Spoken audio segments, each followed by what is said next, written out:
네, 윤석열 대통령이 4박 6일간의 중동 순방에 나섰습니다. 여권은 내년 총선을 앞두고 쇄신 논의가 한창인데 혁신위 인선은 어려움을 겪는 모습입니다. 네, 민주당 이재명 대표는 내일 한 달 만에 당무에 복귀하는데요. 정치권 소식 송태영 전 여의도 연구원 부원장, 김현정 전 더불어민주당 대변인 두 분과 함께 짚어보도록 하겠습니다. 어서 오십시오. 안녕하십니까? 안녕하세요. 예. 먼저 윤 대통령 4박 6일 동안 사우디아라비아, 카타르를 방문을 합니다. 사우디 어쨌든 우리나라 대통령으로서는 첫 번째 사우디 국빈 방문 일정이 시작이 된 거잖아요. 네네. 많은 경제 사절단도 동행을 했고 외교 안보에 대한 기대감이 크다 이렇게 나오는데 어떤 네. 점을 기대할 수 있을까요? 예, 오늘날은 안보와 외교가 경제의 시대가 되지 않았습니까? 그래서 윤석열 대통령이 집권 초반서부터 경제 발전, 경제 회복을 위해서 또 경제 문제 해결을 위해서 우선 먼저 필요한 것이 안보와 외교라는 측면에서 집중하셨던 거 아닌가 이렇게 싶고요. 그런 면에서 이번에 국빈 방문도 경제 영토를 확장하는 그런 차원에서 실시되는 것이고 매우 중요한 의미가 있다고 생각하고요.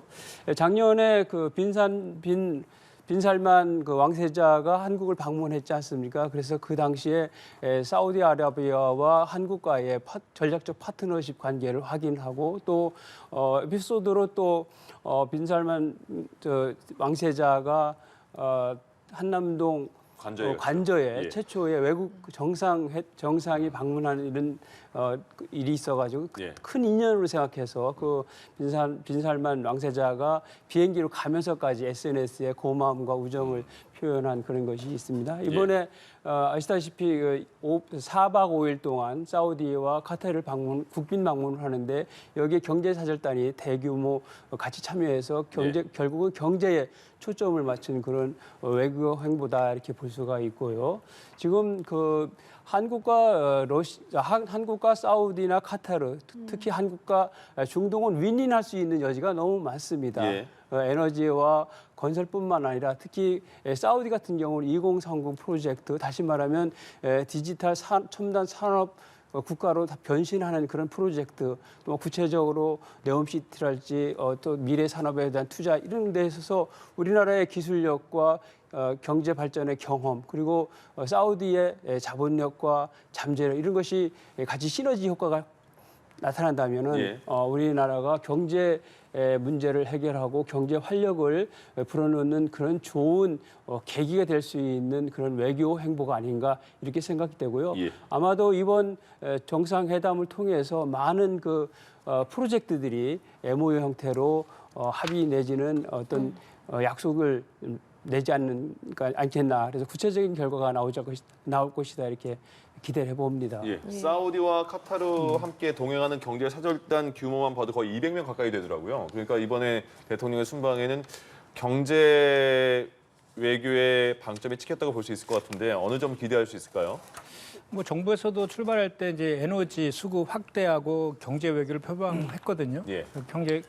그리고 이제 미래 에너지하고 전기차 방산 분야에 대해서 협력을 강화하겠다 이런 얘기를 좀 하고 있어서 지금 우리가 방문하고 있는 사우디라든지 카타르가 UAE와 더불어서 우리나라의 가장 큰 중동 국가 중에서 가장 큰 교역 국가이기도 하고 또 사우디와 카타르 같은 경우는 GDP 대비해서 국방비 지출이 우크라 다음으로 가장 높은 나라이기도 하거든요. 그래서 방산과 관련된 협력이 좀 필요한 시점이 있을 것 같고, 그 다음에 또 걸프 협력 회의라고 이제 중동 국가 6개 국가 중에 6개국이 있는데 GDP의 86%를 또 차지하고 있다고 합니다. 그래서 이런 경제라든지 또는 에너지라든지 방산이나 이런 쪽에 있어서의 협력을 강화한다라면 우리나라의 경제 안보에서도 도움이 될 것이다 이렇게 생각을 합니다.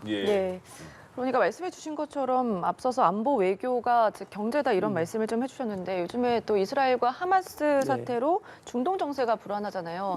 이와 관련된 내용도 좀 구체적으로 언급이 있을까요?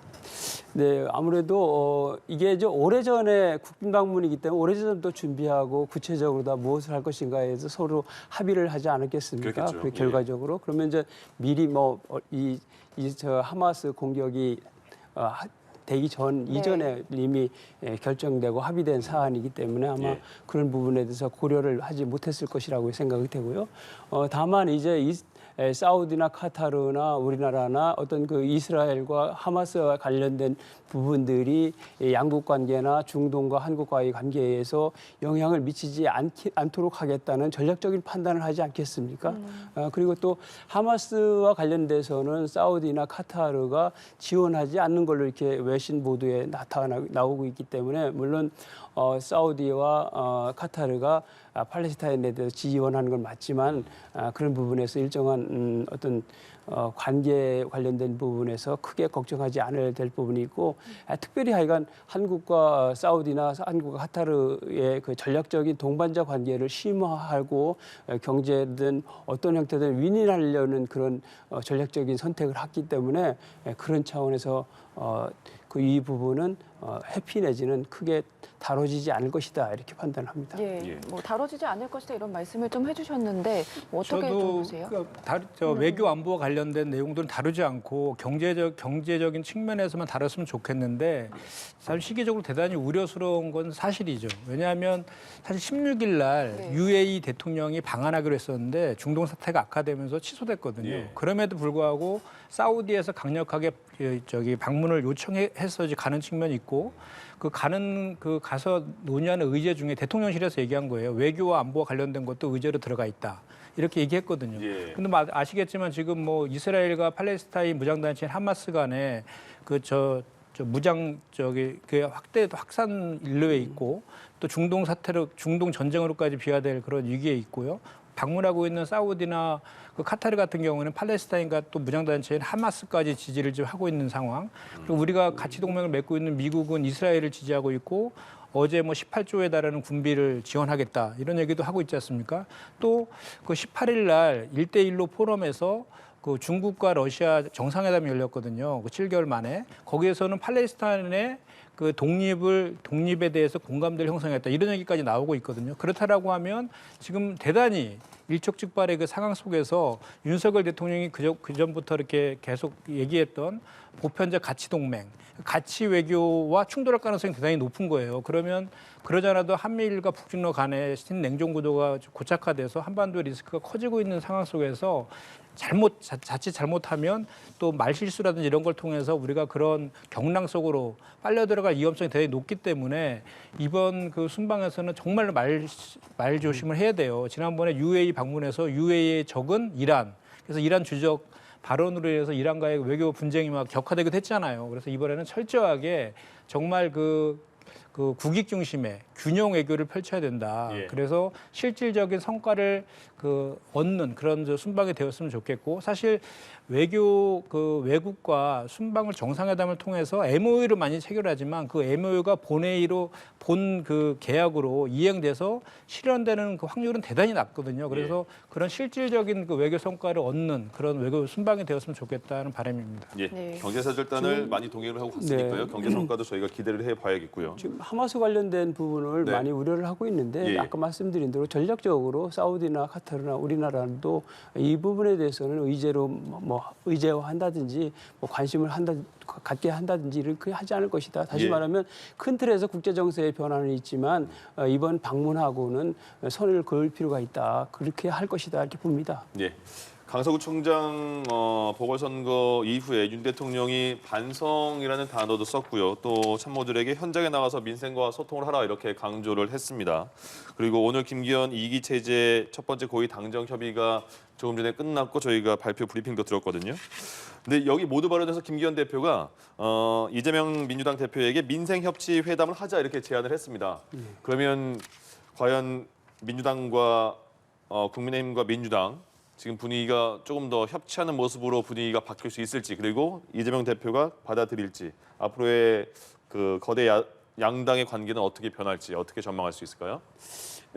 이번에 그 9월 초에 그 이재명 대표께서 단식에 앞서서 주장하는 것이 단식이 끝나고 난 다음에 바로 말씀하신 것이 민생을 위한 영수회담을 제안을 하셨지 않습니까? 그런 선상에서 실질적으로 지금 대한민국 상황은 권력 분점 상태입니다. 다시 말하면 행정부는 윤석열 정부이지만 소수 정권이고 국회는 여전히 민주당의 절대 과반수를 차지하고 있는, 다시 말하면 입법부는 민주당이 지배하는 이런 형상이 되고 있기 때문에 국정을 제대로 운영을 하려면 대통령과 행정부와 국회의 긴밀한 협조가 필요한 부분인데, 이 부분에 대해서 해법은 좀 달리 하고 있습니다. 그래서 민주당의 이재명 대표는 여야 영수회담을 통해서 풀어보겠다는 것이고, 이쪽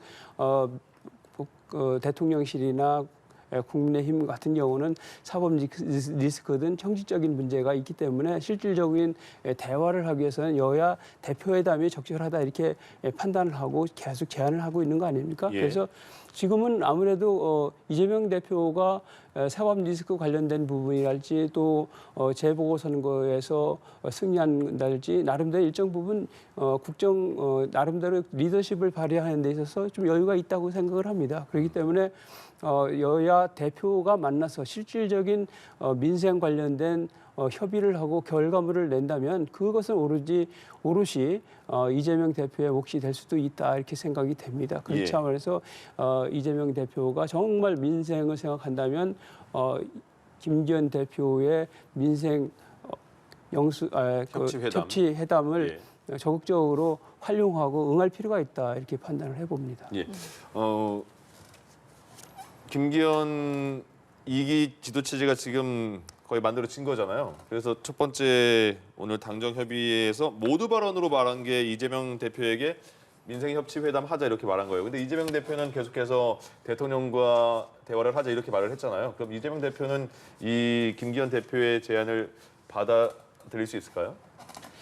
근데 이런 것 같습니다. 그거 못 받아들일 이유는 없어 보이고요. 예. 다만 그 전에 계속해서 야당에서 이재명 대표께서 영수회담도 제안했고 민생과 관련된 그 여야정 협의체 신설도 수차례에 걸쳐서 제안을 했음에도 불구하고 수사 대상이라는 이유로 만나지 않았어요.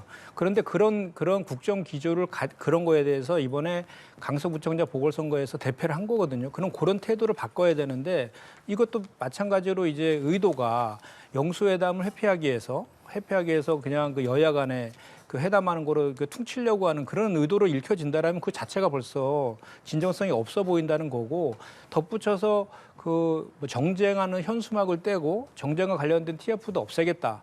이 얘기를 하는 것도 그런 것들의 행위에 대해서는 그 긍정적으로 평가하지만 예. 실질적으로 현재 그 보궐선거에서 패배한 민심이 왜 이렇게 등을 돌렸는지에 대해서 정확히 진단을 하고 그 진단한 것에 대한 대안을 제시해야 되는데 이렇게 퍼포먼스하는 방식으로 현재 국면을 물타기하려고 넘어가려고 한다라고 하면 그거 진정성은 국민들로부터 인정받을 수 없다는 말씀을 제가 드릴 수밖에 없고요. 윤석열 대통령께서 그 반성 얘기하고 또 참모들에게 민생과 소통을 당부했습니다. 그런데 이 내용 하나씩 살펴보면은 어떻게가 없어요. 그러니까 예를 들면은 뭐 반성 같은 경우에도 그 국민 통합이 만찬에서 한 얘기거든요. 예. 그 내용을 정확한 워딩은 국민 통합위에서 많은 제안들을 했는데 내가 잘 수용하지 못한 거에 대해서 성찰하고 반성한다 이렇게 얘기했거든요. 국민들에 대한 국정 운영을 잘못한 거에 대한 반성이 아니에요, 의미가. 그리고 그 민생과 소통을 얘기했는데 소통도 오늘 4시에 소통을 강화한다 해서 고위 당정협의 막 좀 열고 발표까지 했지 않습니까? 예.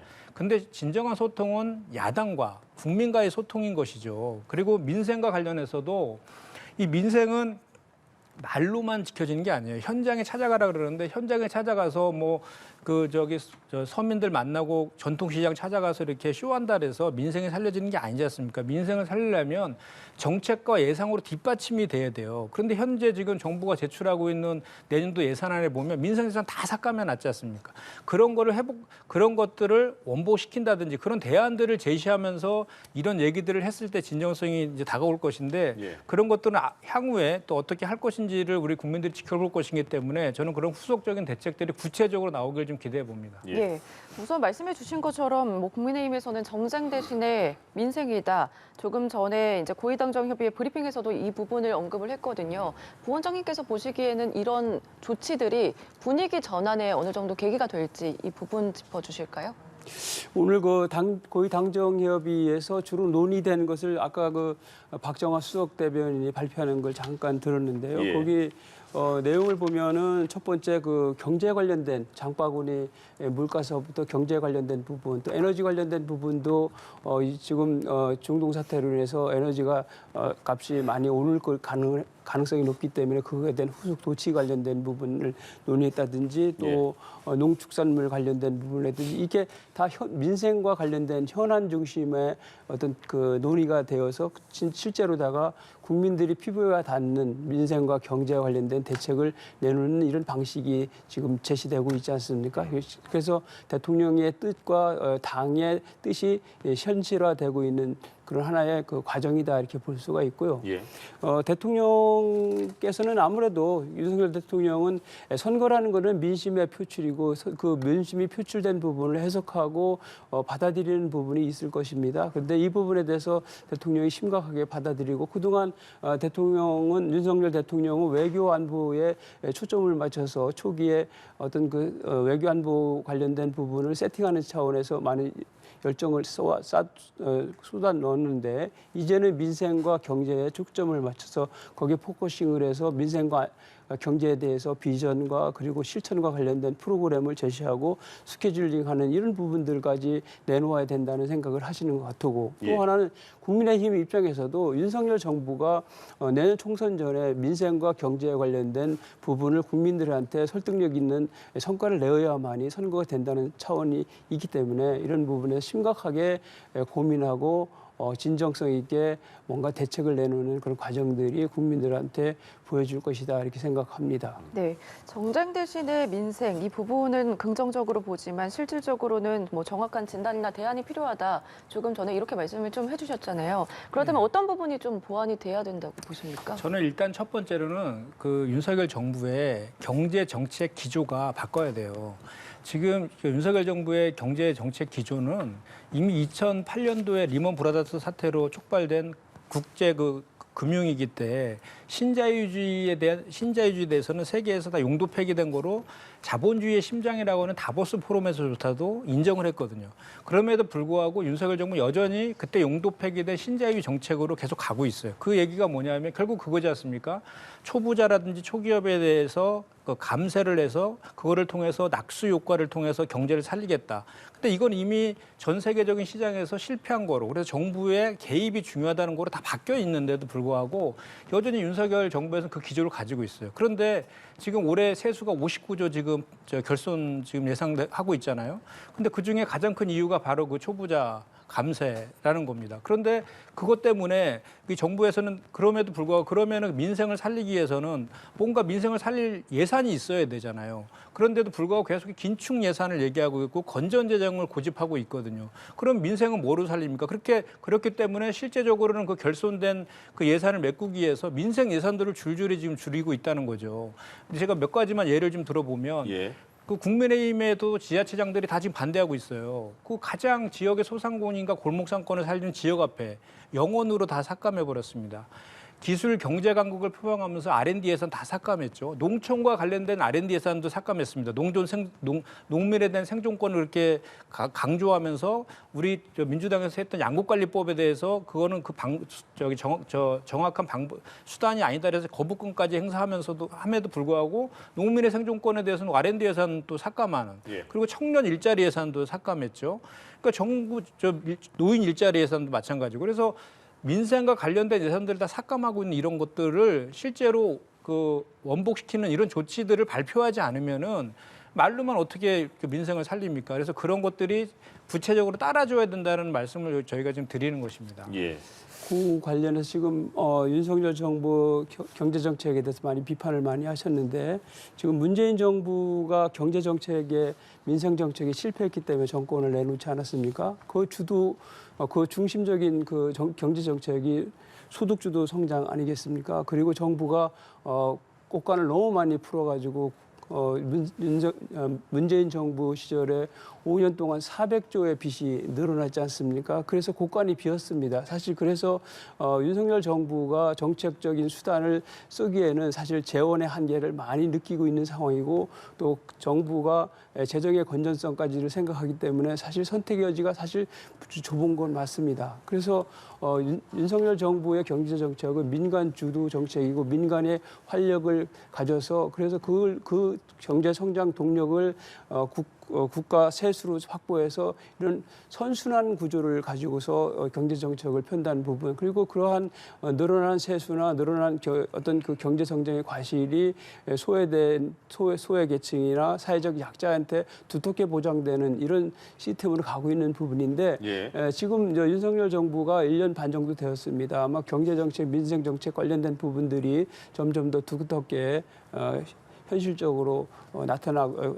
구체적 정책으로 나타나고 그러면 그런 부분들이 많이 해소될 것이다 생각을 합니다. 알겠습니다. 경제에 대해서는 뭐 공부를 하셨으니까 그러면 한 말씀 하셨으니까 요 부분만 경제 빼고 국민의힘이 지금 정쟁성 현수막을 모두 뗀다고 했잖아요. 그거는 지역 주민들이 보더라도 굉장히 눈살 찌푸리는 경우가 많은데 괜찮은데 이런 생각이 문득 들거든요. 그리고 또 정쟁과 관련한 그 비판을 하는 테스크포스도 정리한다고 했어요. 이 부분은 어떻게 평가하세요? 그러니까 제가 아까 말씀드린 것처럼 이런 것들에 대해서는 저도 좋게 평가합니다. 그리고 우리 민주당도 그거에 그런 방향으로 할 것이라고 저는 생각을 하는데 이것이 그냥 단순하게 그 보여주기식의 퍼포먼스로 멈추면 안 되고 실질적인 대책들이 뒤따랐을 때 이런 것들이 인정을 받을 것이다라는 말씀을 제가 드리는 거고요. 조금 전에 하신 거에 대해서 약간만 좀 반박을 하면은 문재인 정부 때는 코로나 시기였어요. 코로나 시기여서 그 확장적 재정 지출이 필요했던 그런 시기였기 때문에 확장적 재정 지출을 많이 했죠. 그럼에도 불구하고 그것이 오히려 내수를 살리는 쪽으로 선순환 구조로 돼서 오히려 세수가 가장 많이 거치기도 했습니다. 그 부분은 명확히 지금 제가 말씀드려야 될 것 같습니다. 알겠습니다. 국민의힘은 지금 혁신위를 어떻게 구성하느냐, 혁신위원장에 대해서 언론 보도에 이름이 오르내리는 분들이 꽤 있습니다. 그 중에서 뭐 김한길 지금 국민통합위원장은 윤석열 대통령이 칭찬을 많이 했다 이런 내용이 나오면서 굉장히 유력하지 않느냐 이런 얘기도 나오고요. 김병준 전 자유한국당 비대위원장 이름 나오고 하태경 의원 얘기도 나오고. 근데 지금 인선이 그럼 언제쯤 구성이 될까요? 그리고 지금 언론에서 언급되는 이 그 인물들도 위원장 발탁 가능성이 열려 있는 걸까요? 글쎄요, 저는 이제 이렇게 봅니다. 이제 그 혁신위를 어떻게 가져갈 것인가에 대한 어떤 판단이 먼저 소외된다고 생각을 하는데요. 우선은 그 시간을 두고서 이것을 신중하게 할 필요가 있다는 생각입니다. 지난번에 김은경 민주당 혁신위 사태가 있었지 않습니까? 혁신위가 혁신을 하여야 되는데 혁신의 대상이 된 경우가 있습니다. 그래서 어떤 혁신의 내용이나 혁신의 방법이나 또는 혁신의 과정들에 대해서 철저하게 점검을 해서 거기에 적합한 그리고 최선의 인선이 될 수 있도록 좀 신중하게 했으면 좋겠다 하는 말씀을 좀 드리고 싶고요.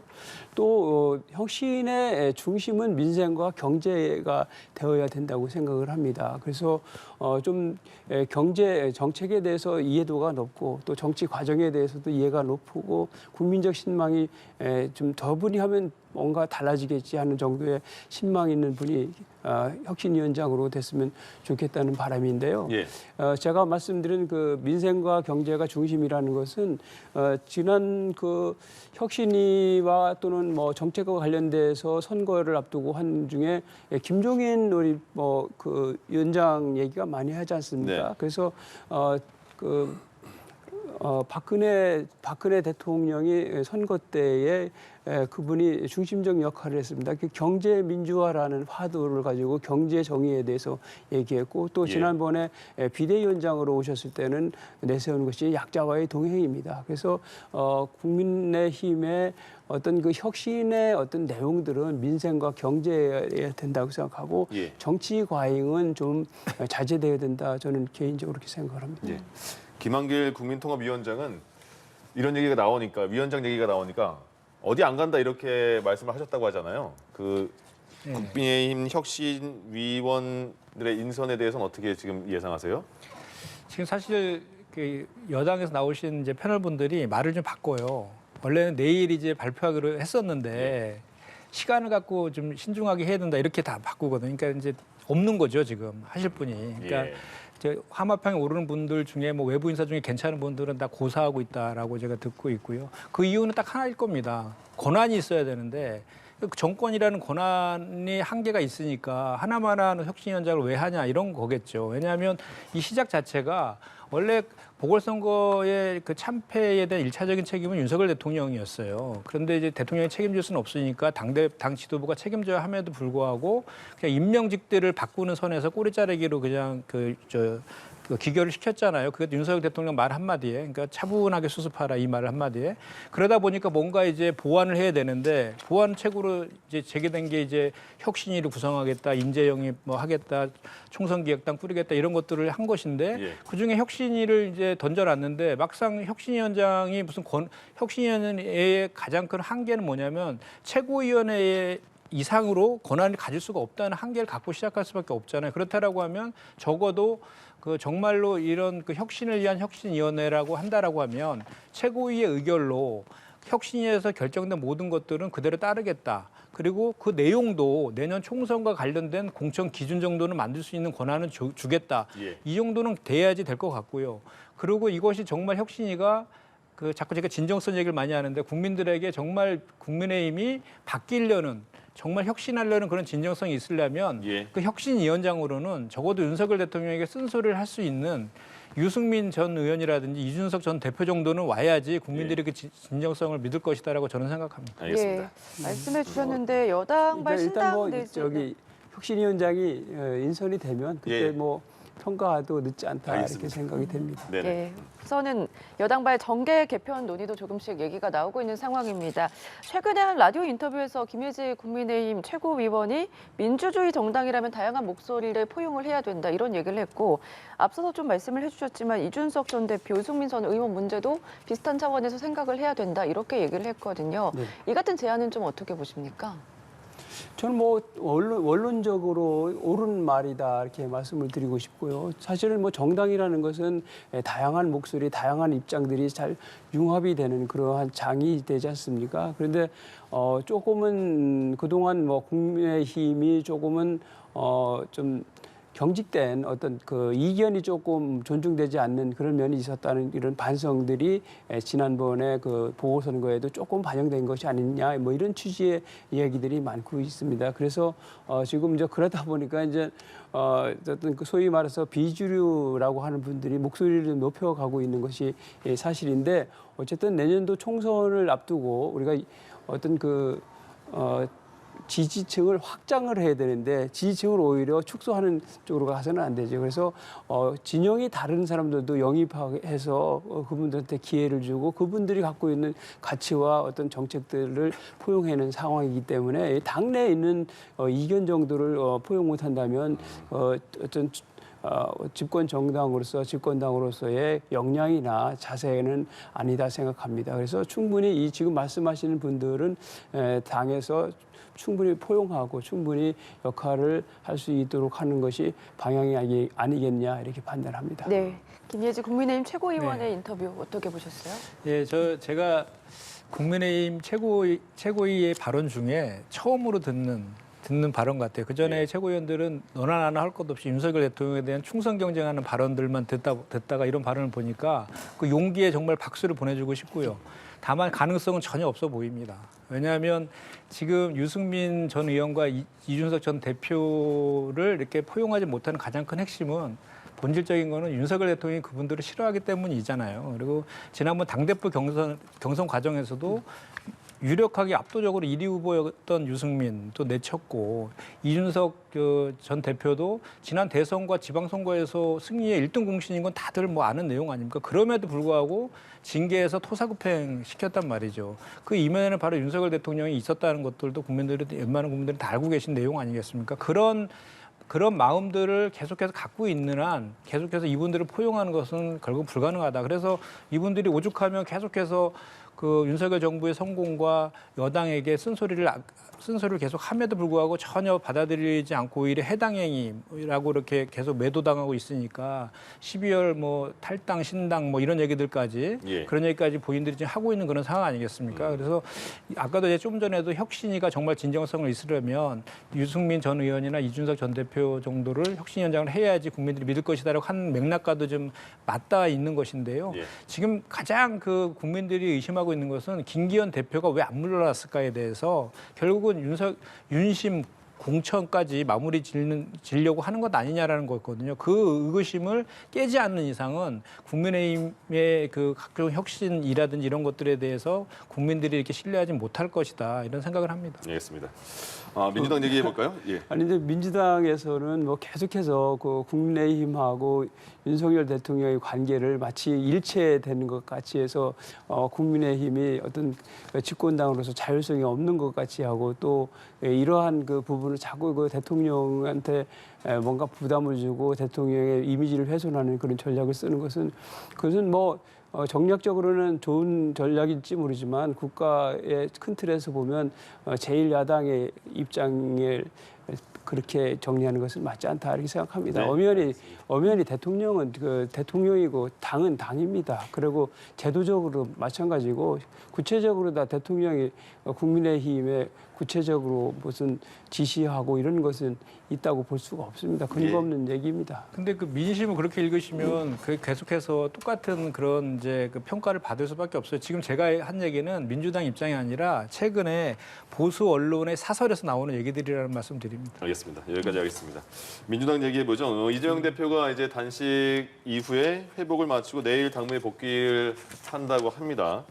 그러면 이제 복귀를 한 이후에 첫 메시지는 어떤 메시지가 나올까? 그리고 또 이른바 체포한 가결파, 그러니까 비명, 반명계 의원들에 대해서 어떤 그 메시지가 있을지, 어떤 조치가 있을지 이 물음이 계속 생기고 있는데 먼저 다른 당 입장에서 예측을 해볼까요?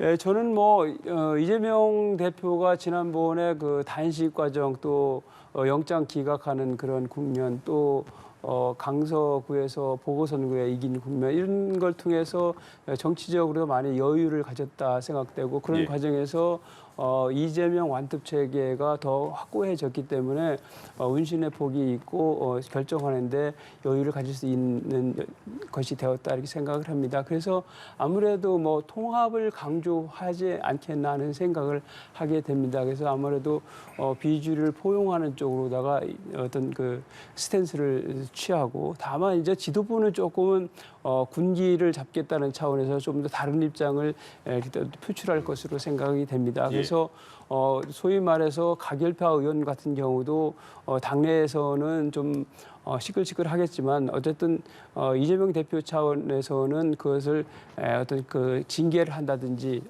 이런 경우 조금 부담이 되기 때문에 가급적이면 징계하더라도 형식적인 것에 그치고 결국은 뭐 공천 과정에서 그런 부분들이 정리가 되지 않겠나 하는 생각이고요. 또 하나 현실적으로 만약에 가결파 의원들을 징계한다고 그러면은 법원에 가면 가처분을 하게 되면 질 가능성이 높다는 것입니다. 왜냐하면 당론으로 결정된 부분도 없고 또 하나는 국회의원들이 의사결정에 있어서 그 익명성이 되어 있는데 그걸 가지고 문제 제기를 하기는 어렵다는 부분 하나고 또 하나는 그것은 약간의 현실적인 부분은 뭐냐면 아직도 영장 재청구의 문제가 아직 어떤 정리가 완전히 되지는 않았습니다. 그렇기 때문에 혹시라도 그런 상황이 올 수도 있기 때문에 비밀명계를 지금 적대시하고 쳐낸다고 그러면 그런 부분에서 우려되는 부분 상황이 되기 때문에 그런 부분에서 어떤 선택의 제한적이다 이렇게 볼 수가 있겠습니다. 그러니까 많은 언론에서 이제 이재명 대표가 당무에 복귀하면서 국회로 왔을 때 가장 질문할 게 이게 가장 우선인 것 같아요. 징계 체포한 가결파에 대한 징계 어떻게 할 것입니까? 이렇게 물어볼 것 같은데요. 뭐 이미 그 이재명 대표는 본인의 입장들을 여러 차례에 걸쳐서 좀 밝혔죠. 안에서의 작은 차이를 극복하자라고 통합 메시지를 계속 냈었고, 예.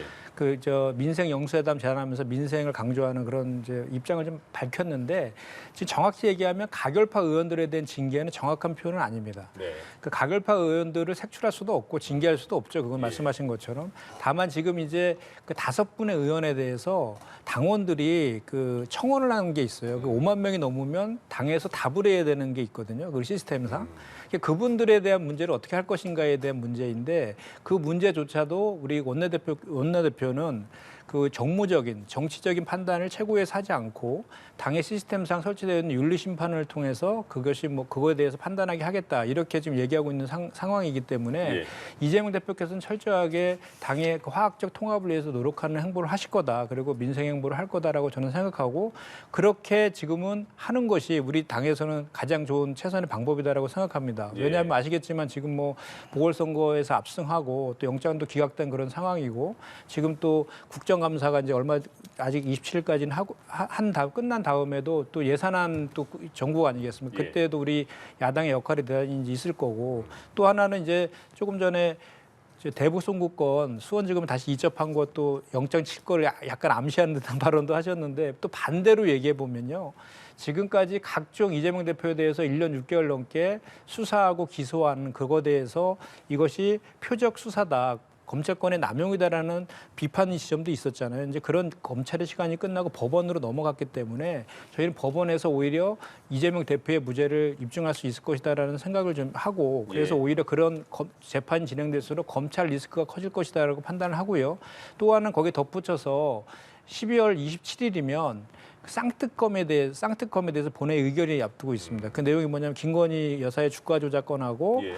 50억 클럽에 대한 특검입니다. 패스트트랙 태워놓은 게 그때 하는데, 그때 만약에 이것이 이제 김건희 여사와 윤석열 대통령과 연관된 특검 아닙니까? 윤석열 대통령께서 그때 이것을 거부권을 행사한다라고 하면 표적 수사에 의해서 편파 수사, 왜 이재명 대표와 민주당 인사들에 대해서만 그렇게 편파 수사하느냐에 대한 국민적 비판까지 더해질 이런 형국들, 전반적으로 봤을 때는 우리 민주당이 대단히 유리한 국면들이기 때문에 낮은 자세로 겸손하게 하되 예. 통합적인 그런 당을 통합적으로 끌어야지, 당을 괜히 혼란을 일으켜서 그 분열을 시킬 하등의 이유가 없다, 저는 그렇게 예. 보기 때문에 그런 선택을 할 것이다라고 생각합니다. 예, 체포한 가결 이후에 사퇴한 비명계 송갑석 의원의 지명직 최고위원 자리에 누구를 임명할지도 좀 관심이 쏠리고 있는 상황인데, 어떻게 좀 예상해 볼 수 있을까요?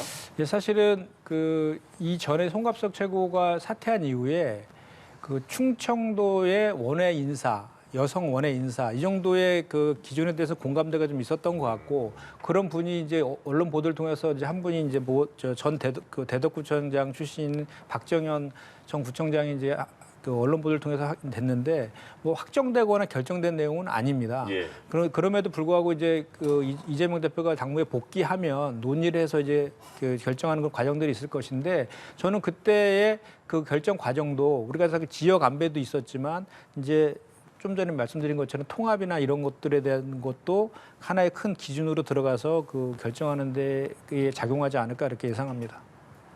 예, 지명직 최고위원 인선에 아무래도 주목이 되고 있는 상황이거든요. 어떻게 네. 좀 예상하세요? 그러니까 국민의힘은 김혜지 의원이 지명직 최고위원이었잖아요. 예. 그러니까 이제 그 김혜지 최고위원에 대해서는 지금 민주당 측에서도 그 좋은 평가를 했는데, 네. 민주당은 어떤 지명직 최고위원이 필요할까요? 지난번에 김혜지 의원의 그 대정부 질문 과정을 많은 국민들이 사실 당연한 건데도 너무나 그 감명 깊게 들었다, 이렇게 말씀을 좀 해주시고, 그런 차원에서 이분이 좀 어쨌든 그 시각장애인으로 또 정책을, 또 약자의 정책을 많이 내는 부분이기 때문에, 그런 차원에서 우리가 지난번에 의총에서 약자와의 동행 관련된 부분을 강조했기 때문에 아마 그렇게 인선이 되지 않았나 싶은 생각이고요.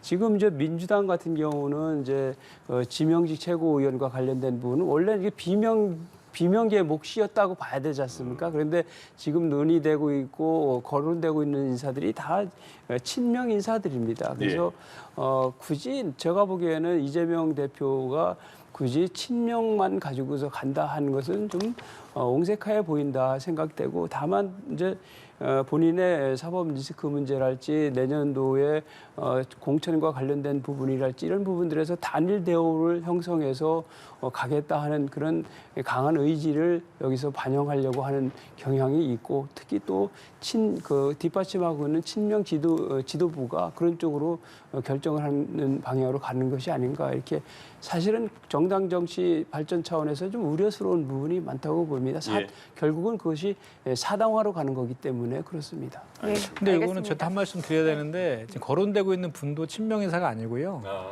예, 원외의 환경운동가 출신의 시민단체 출신의 정부청장이라는 말씀 드리고 예.